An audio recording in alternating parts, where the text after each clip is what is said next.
Seeing my son being born provided me with a moment of clarity. As he reached my wife for the first time in the opening seconds of his life and began crying, it was a not so subtle reminder that there was a world long before me and there will be a world long after me. That there is a certain duality in witnessing a life's beginning. In one regard, I was seeing a life's first breath, its first cry, and conversely, I knew that was me at one point, that I was not always existing, and that at some unknown point, I will shuffle off this mortal coil, and everything I have done will only be remembered by what I leave behind. What Remains of Edith Finch, Giant Sparrow's follow-up to their debut title, The Unfinished Swan, deals with loss and legacy in its 2-hour story. While the 2 hours seems like a sparse offering for a game, its narrative is easily the densest and most tightly packed story I have ever played. Playing as Edith, navigating the now uninhabited Finch house and its surrounding areas, and learning about the alleged family curse and its victims was an experience I was genuinely sad to see come to a conclusion, but was left wholly satisfied. As I discovered each specific memento in the house that then treated me to the story of that family member's undoing, I discovered a common theme outside of death, and that was life and ambition.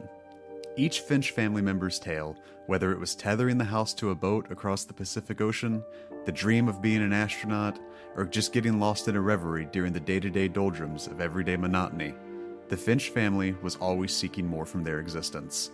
While ultimately that ambition led to disaster, one would argue that it would be better to leave a legacy of aspirations than to silently wander into the darkness. What Remains of Edith Finch resonated with me beyond its basic constructs of the oft-pejorative walking simulator genre. It's a game that deals with taboo subjects not often portrayed, but even at its most tragic, Giant Sparrow managed to craft a story that exudes so much life.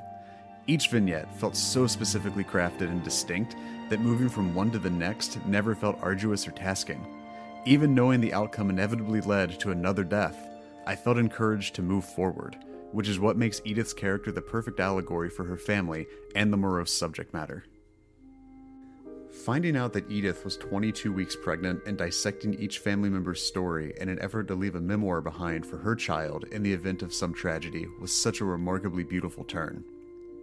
While she narrates, "Maybe we believed so much in the family curse, we made it real," it shows that even if they are just victims of perpetual bad luck, in the back of her mind, she's accepted that it is up to her to leave a trail of memorial breadcrumbs as the last living member of her family. While time is an infinite construct, our personal time is not. We are but spokes on a wheel we do not understand. What Remains of Edith Finch tackles life and death in a way that no game ever has, and chances are will never be able to come close to replicating. It uses death as the chief antagonist, and through it, showcases the beauty that is the all but too brief time we are given to experience life. While what happens after each of us are gone is out of our control, it is up to us to leave behind how we will be remembered.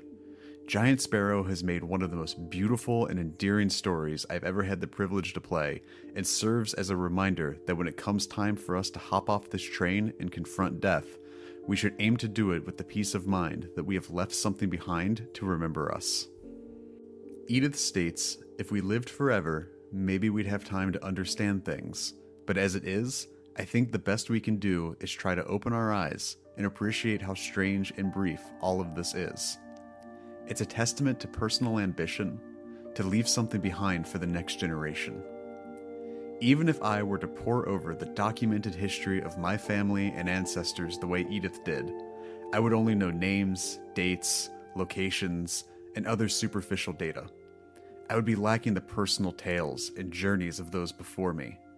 Eventually, I know that I too will be gone, and at some unknown time after that, I will be a memory long forgotten.